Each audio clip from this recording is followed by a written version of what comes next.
morning, everybody. How are you? Are you good? Yes. I see hats back there, big people and little people, and just all sorts of great folks. So this is the Unitarian Universalist Fellowship of Pottstown.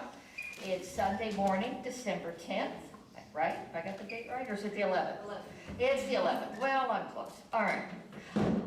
I'm Mary Ryan. I am your lay leader today, and our guest speaker is Diane Trieb, and she will give you a fuller introduction later.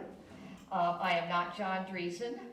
John had an emergency this morning, so Kate called me, and so anyway. Carly Shell over there, you can see the top of her head, is our pianist, and Emily Quarles-Mallor is running our tech, giving Rick a break this morning. So, the UUFP has been here as a liberal religious voice for the last 55 years. We just had our birthday. We've been here in Pottstown, and we believe that every single person matters. Diversity is a gift, and it is to be celebrated. And we all are diverse in here. We come from different backgrounds and for different reasons, and some of us from different places. But we are all here because we have made a choice to join this fellowship family for at least this one morning. Our services are different from week to week, and you will hear from a variety of different voices, and some you agree with more than others, but all hope to find you a way to touch your spirit, your heart, and your mind. So, whoever you are, wherever you are, whomever you are, whomever you love, we are so glad you are here with us today. Whether in person, on YouTube, or online on Zoom. If it's your first time and you haven't signed the greeter book this morning, please do. And everybody, please join us for coffee and socialization and coffee hour after the service. So, now is the time for announcements. Has anybody got an announcement? Please. Good morning. My name is Miranda, and today is one of the days I look forward to all year long, and this is the day that we decorate the tree in the sanctuary.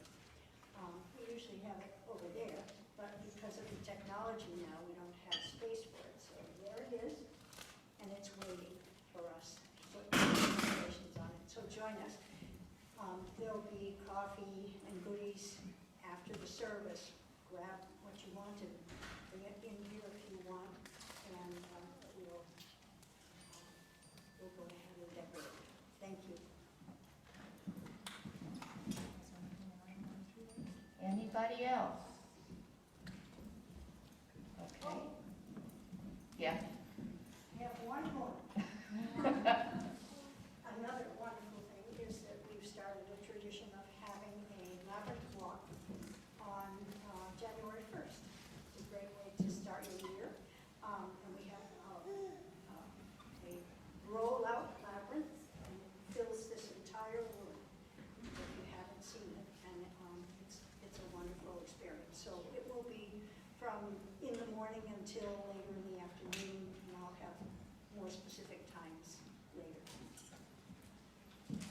If you haven't seen it, it's on a big cart behind the podium here. Big and heavy. Okay. Anybody else? Okay. Now put your phones in worship mode if you have it. Otherwise, have the chime call us silent.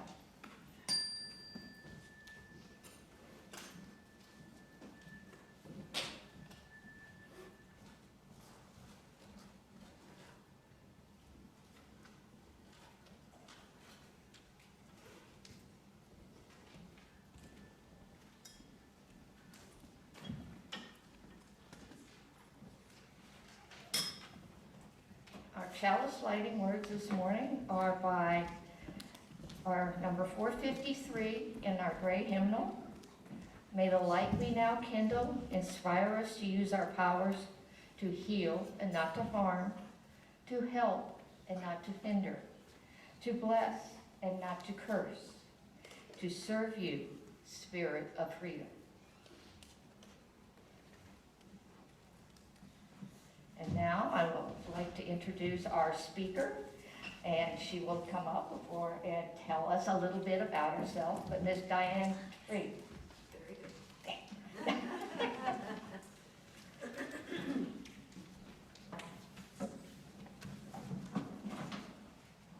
Good morning. I am so pleased to be here. I've been here several times before, and you're a lovely group of people. I love that you have a labyrinth. That is so awesome. And I love that you start the service with a chime. That is also so awesome.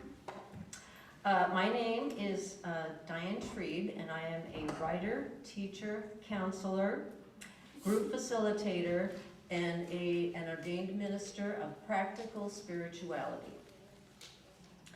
I'm reading for the intro I wrote for the bulletin because John was supposed to introduce me, and so, yes, forgive me for not just telling you who I am. I have been mentored by countless teachers of wisdom, spirituality, psychology, mysticism, religion, and kindness. I am on a continued personal journey of seeking spiritual and practical ways of integrating suffering and joy. As both a human and a divine being. If you would like to learn more about me, go to my website. I wouldn't have said that, but it was right here. I continued reading. Yeah, don't have to advertise myself in the sermon. Let's see. Oh, okay. We're at opening words, right? Okay. There's no way to raise this podium, so I'm gonna have to lift up my words. Just a sec. Okay. So I liked what you said in the chalice lighting, may we heal and not hurt, because that fits in with the theme of the Grinch this morning. So here we are at the cusp of the winter solstice, on the cusp of Christmas and Hanukkah, on the cusp of celebrating this glorious season of light as we move into and through the winter season of darkness. And let me say that I know not all of you necessarily celebrate Christmas, but, and this of course will be referring to Christmas because we're talking about the Grinch, but it's also the spirit of love and light that we're looking at here. This morning we're going to revisit the Grinch to find out what he has to teach us this year. Let's begin with the words from the song The Who's down in Whoville stood in a circle holding hands and sang after the Grinch thought he had successfully stolen their Christmas by taking all their Christmas things. So this, I'm not going to sing it, but I'm going to say it. Welcome Christmas, come this way. Welcome Christmas, Christmas Day. Christmas Day is in our grasp, so long as we have hands to clasp. Welcome Christmas, bring your cheer. Welcome all who's far and near. Christmas Day will always be just as long as we have we. Welcome Christmas, bring your cheer. Welcome all who's far and near. They sang this joyful song of celebration in the face of having all their Christmas things stolen. The presents, the tree, the stockings, the food. The Who's knew the most important part of Christmas was the spirit of love and joy and community. Christmas Day is in our grasp, so long as we have hands to clasp. Christmas Day will always be just as long as we have we.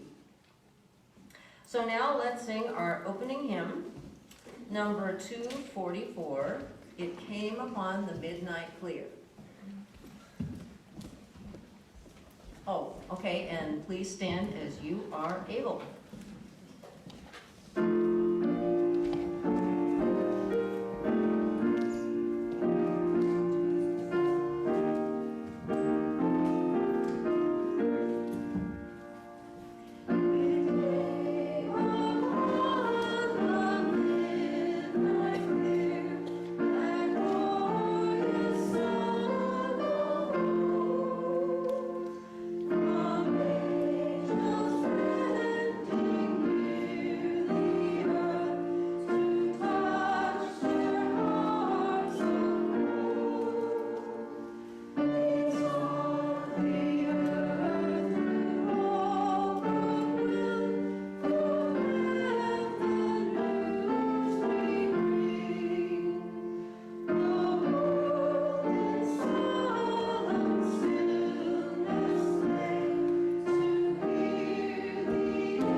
Sorry, I'm just trying to find my place here. Opening him. Okay, there we go.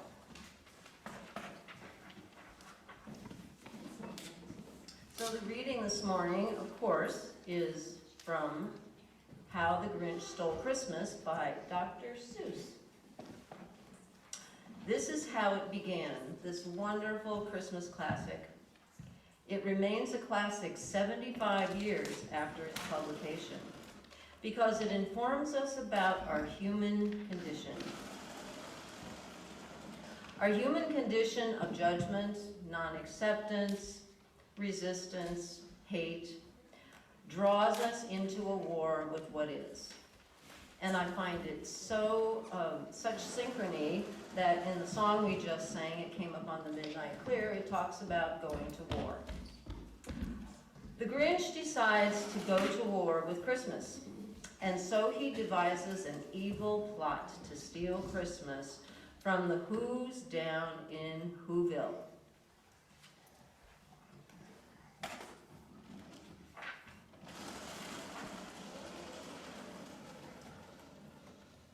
Every Who down in Whoville liked Christmas a lot.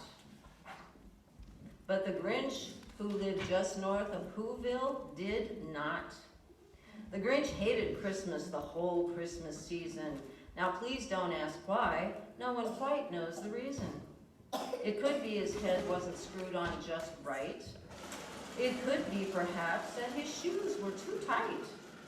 But I think that the most likely reason of all may have been that his heart was 2 sizes too small. But whatever the reason, his heart or his shoes, he stood there on Christmas Eve hating the Whos. Staring down from his cave with a sour, Grinchy frown at the warm lighted windows below in their town. For he knew every Who down in Whoville beneath was busy now hanging a mistletoe wreath. And they're hanging their stockings, he snarled with a sneer.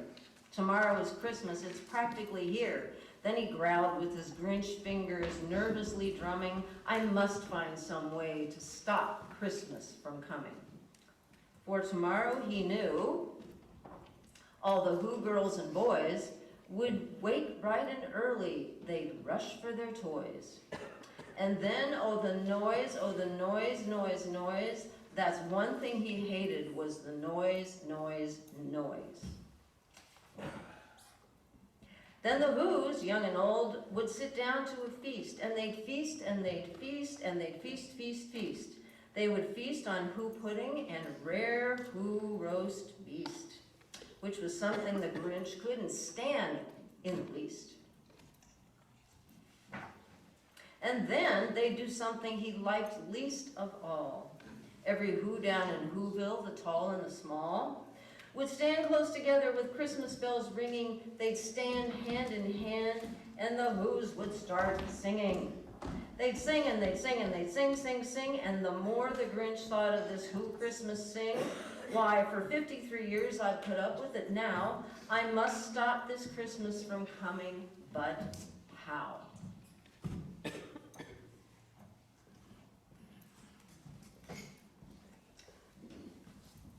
Yeah.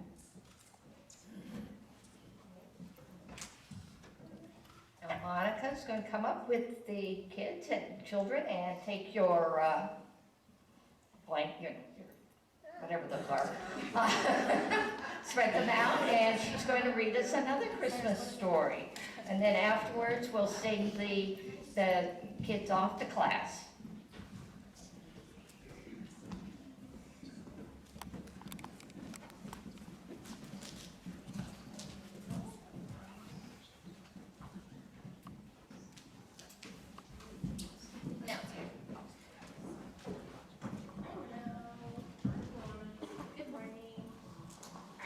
Called The Christmas Owl by Ellen Kalish and Gideon Steer, and it's illustrated by Ramona Kalitzitsky. Probably did not say that right. Okay. All right. Can you hold the mic so you can do the... No, it's okay. I got it. All right. One day when winter had arrived, the town around her... Hang on. There we go. Sorry, we're starting over. The Christmas Owl. Once in a little town in a little front yard lived a little owl high in the branches of a very big tree. For the curious little owl, not even a year old, the world was filled with wonder. Streams for splashing, forests were for playing, and friends of all feather were merrily made. One day, when winter had arrived, the town around her began to transform. Houses were decorated, lights were strung, jingles and music filled the icy air. Little Owl watched and listened, and that night, when darkness came, the whole town glittered and glowed. "What is going on here?" she asked her friends. "Christmas," said Moose. "And what is that?" Little Owl said. "Not sure," said Rabbit. "No idea," said Skunk. "No one knows," said Squirrel, "but it happens every year." The next morning, confused as ever, little Owl flew home when she found some people standing around the big tree's trunk. "It's beautiful," said one of them. "It will be the perfect Christmas tree," said another. "A Christmas tree?" Little Owl wondered. "My home is Christmas?" The workers began attaching wires and ropes to the tree. As Little Owl hid in the shadows, the branches pulled tight around her. She was trapped. Then she heard a roar. The tree shook, spinning and swaying. It lowered down onto a truck. Little Owl was dizzy. "Is this Christmas?" "Say goodbye to our tree," someone called as the big truck rumbled away. "Your tree?" wondered Little Owl. How could anyone own a tree? For hours and hours they drove. The cold wind rushed beneath her feathers. Little Owl was hungry, but there was nothing to eat. She was thirsty, but there was nothing to drink. She was lonely, and her friends were far, far away. Is this Christmas? Pinned against the tree, she tried to sleep. At last, 3 days later, the truck came to a stop. Again, the tree jostled and lifted. Then, all at once, its branches spread. Worn and weak, Little Owl edged out to the light. Where am I? Below her, hundreds of people stomped and scowled. The cars clogged the streets. Above, strange towers scraped the sky. This is not home. She tried to flap her wings, but she wasn't strong enough. As her eyes were closing, she saw a person. "There's an owl in here." And then there's pictures of the man putting the owl in a box and driving her in a car. This is based off of a true story, actually.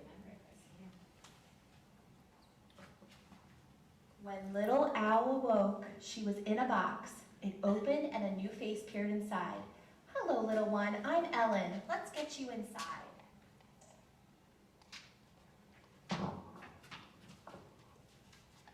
Whatever Christmas was, it seemed to have gotten inside the house. The place was warm and cozy, and it seemed oddly to be made for birds. "Why are you here?" Little Owl asked. "Broken leg," said Hawk. "Broken wing," said Falcon. "But Ellen looks after us. We're ready until we're ready to fly again." After all this, Little Owl wondered, could a human really help? Over the next day, Little Owl gulped down water and gobbled thawed mice. She was given an x-ray, and every day Ellen checked her feathers, eyes, and ears. Ellen is helping. Could Christmas be caring? Could Christmas be kind? Ellen held Little Owl in her hand. "After all you've been through," she said, "it's a miracle you're alive." But was Little Owl ready to fly? "Almost," cried her new friends. Ellen smiled. "Almost," she said. At last, at dusk on Christmas, they drove to the top of the mountain. Ellen lifted Little Owl from the box and raised her arm. "You're free," she said. "Welcome home." For the last time, the friends looked at each other. The little owl flapped her wings and flew higher and higher into the sky. But she wasn't going home just yet.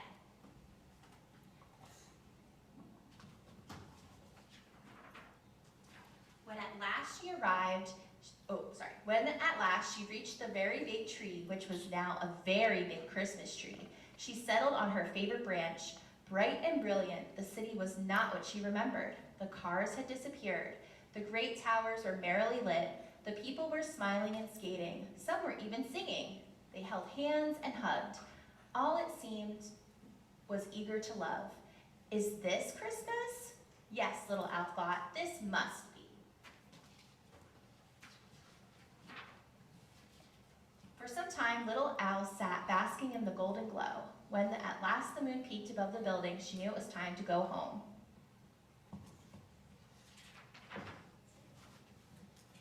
"You're back," her friends cried, gathering round. "And just in time for Christmas," squealed Moose. "Whatever that is," added Rabbit. "Actually, I may have learned something about it," said Little Owl, as they all nuzzled close. "Could you tell us?" "Of course," said Little Owl. knowing full well that this was Christmas too. The end.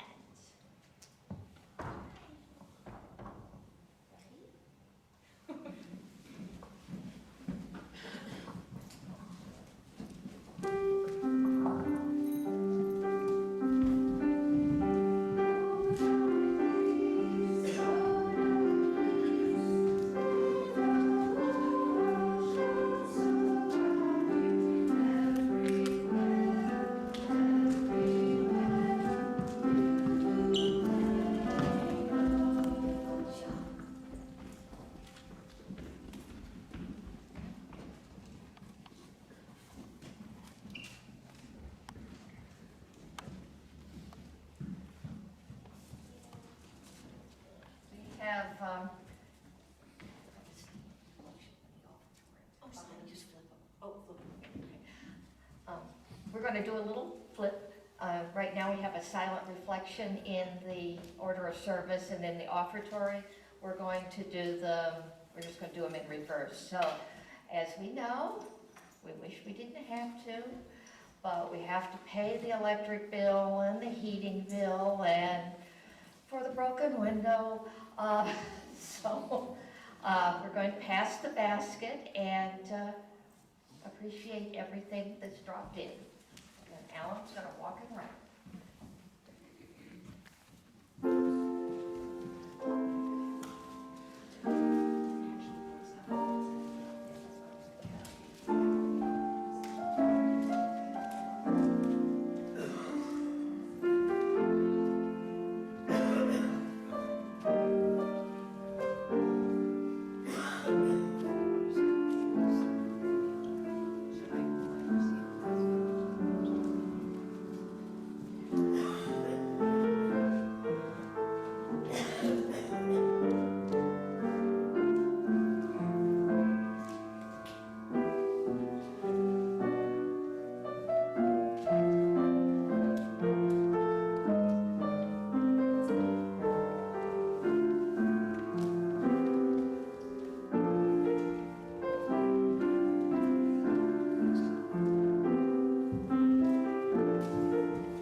So can we gather in singing hymn number 231, Angels We Have Heard on High.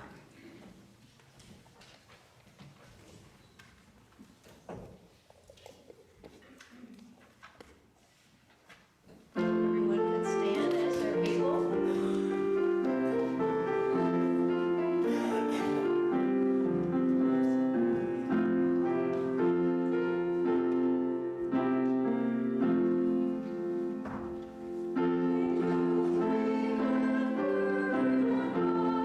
Sweet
So, for our silent reflection this morning, I invite you to take a peek at the Grinch that may be found lurking within you.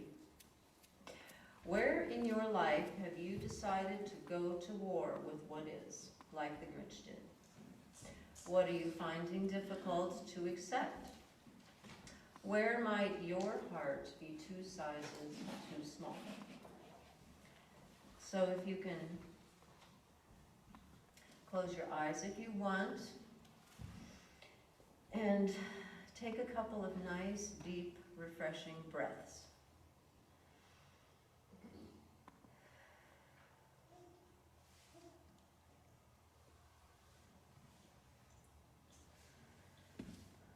And continue with this nice, easy breath for a few moments. I'll ring the chime for us to start, and I'll ring the chime for us to end. And I invite you to bring your attention from your head to your heart.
All right. That little one back there sounds a lot like a baby owl, don't you think? That's so sweet. So did anyone find a Grinch lurking within? I certainly have a Grinch lurking within. She is standing there with a scowl on her face and her hands on her hips, saying, "This is not the life I wanted. You are not the person I expected you to be. This is not the way this is supposed to go. I just want to be loved and appreciated. I don't have enough money. I don't have enough friends. I don't have enough fun." On and on and on she goes. I think you know what I'm talking about. This is the human condition of Grinchiness. Wanting things to go our way, unhappy when things don't go our way. Just like the Grinch, we judge, we resist, and then we go to battle with what is. How do we change this unhappy human pattern? We know what the Grinch did. He acted his anger out by attempting to steal Christmas. And this is often what we humans do when things don't go the way we wanted them to. Act out our anger, or get depressed, or anxious, or fearful, or addicted.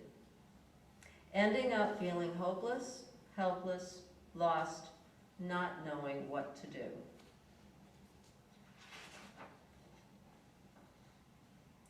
How or why do we get stuck in this human condition? Why was the Grinch stuck in his anger? Dr. Seuss surmises that it was because his heart was 2 sizes too small. Why was his heart 2 sizes too small? Why are our hearts 2 sizes too small? Well, we would have to explore his past and our past to find the answer to that question. Here is a possible scenario, a prequel, if you will, to the Grinch's past.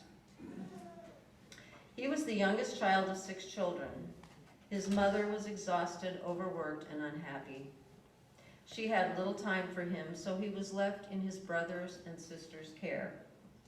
They either mercilessly teased him or ignored him altogether. His father was mean, unkind, and so tired from working long hours to support his large family that he had no comfort or sympathy to offer the Grinch. So the Grinch became an embittered, angry hermit with no social skills and no friends. I like that line. He just wanted to live alone in the peace and quiet of his cave. And he got very angry when the peace and quiet was disturbed by the Christmas celebration down in Whoville. You might say he felt entitled to the peace and quiet of his cave. And here is the rub for the Grinch and for us. When we believe that anyone owes us anything, then we feel entitled. And when we feel entitled and we don't get what we want, we go to war with who or what we believe is making us unhappy. We become mean, unkind, demanding, and, well, Grinchy.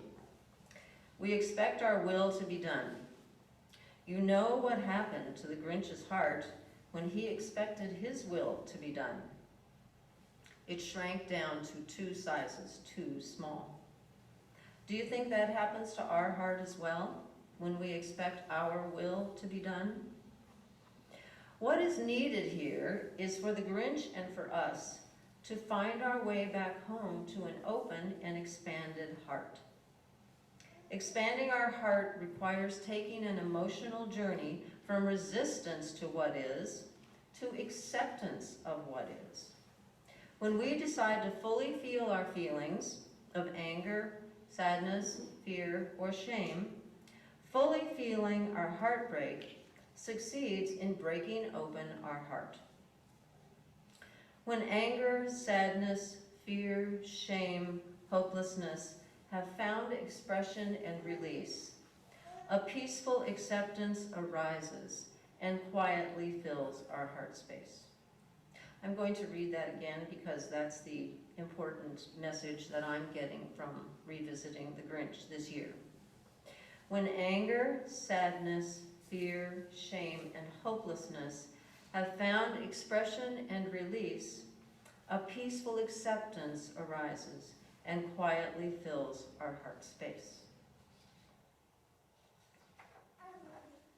And so the Grinch takes the emotional journey of fully feeling his anger. But instead of taking the emotional journey back home to his heart, he takes a detour and acts out his anger by trying to steal Christmas from the Whos. So we'll go back to the end of the story of the Grinch.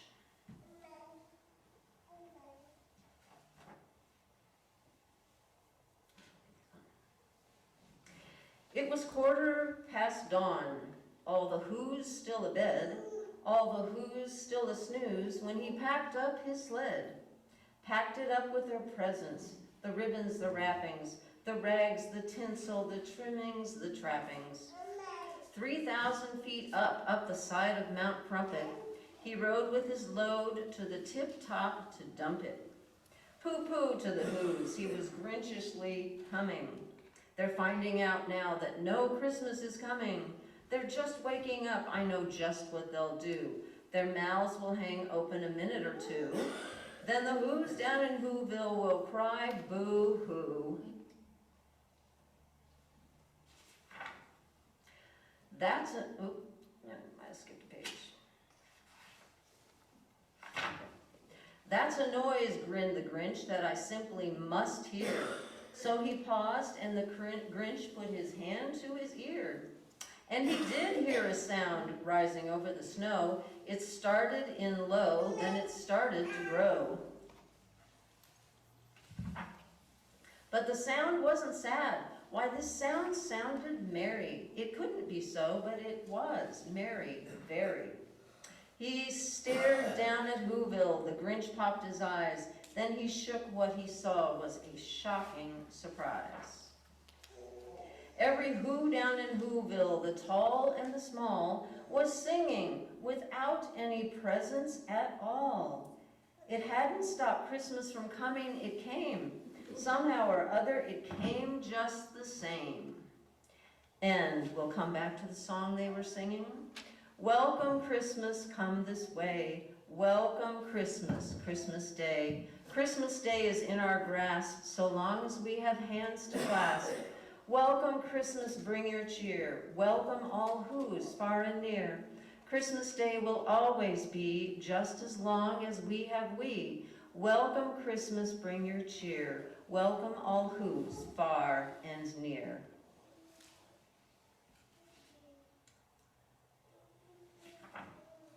And the Grinch, with his Grinch feet ice cold in the snow, stood puzzling and puzzling. How could it be so? It came without ribbons, it came without tags, it came without packages, boxes, or bags. And he puzzled 3 hours till his puzzler was sore. Then the Grinch thought of something he hadn't before. Maybe Christmas, he thought, doesn't come from a store. Maybe Christmas, perhaps, means a little bit more. And what happened then? Well, in Whoville they say that the Grinch's small heart grew 3 sizes that day. And the minute his heart didn't feel quite so tight, he whizzed with his load through the bright morning light, and he brought back the toys and the food for the feast. And he, himself, the Grinch, carved the roast beast.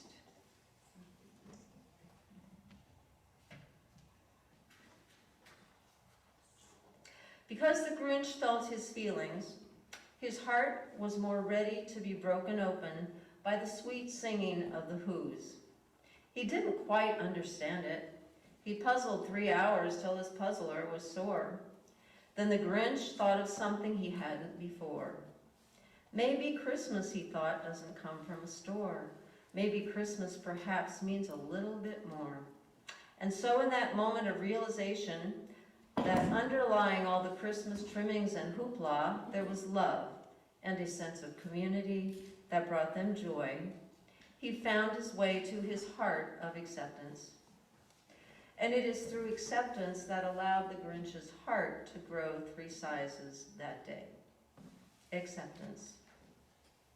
The lesson I am learning this year from the Grinch is to accept and fully feel the feelings of my inner Grinch, and to trust that if I knew the whole story about why someone else was behaving in a way I did not like, I might find acceptance of that person by digging a little deeper, by feeling more gratitude and openness for what this person might have gone through. And with that acceptance, maybe my heart will grow 3 sizes on that day. So let us sing the closing hymn, number 245, Joy to the World.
standing for the benediction.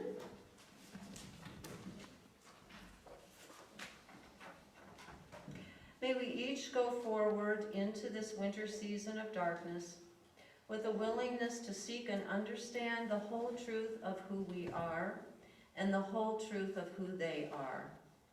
Then we will be lifted out of our human condition and lifted into the light of love and acceptance of ourselves and of our fellow humans.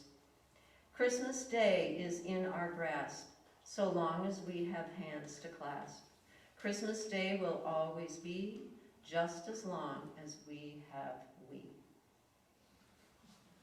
Thank you. You may be seated. Oh, I'm sorry.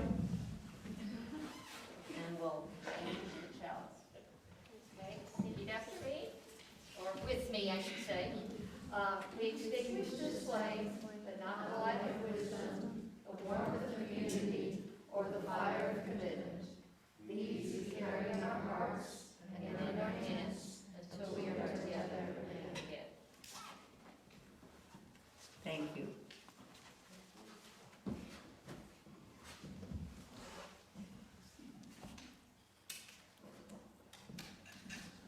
Bending down is not the smartest move.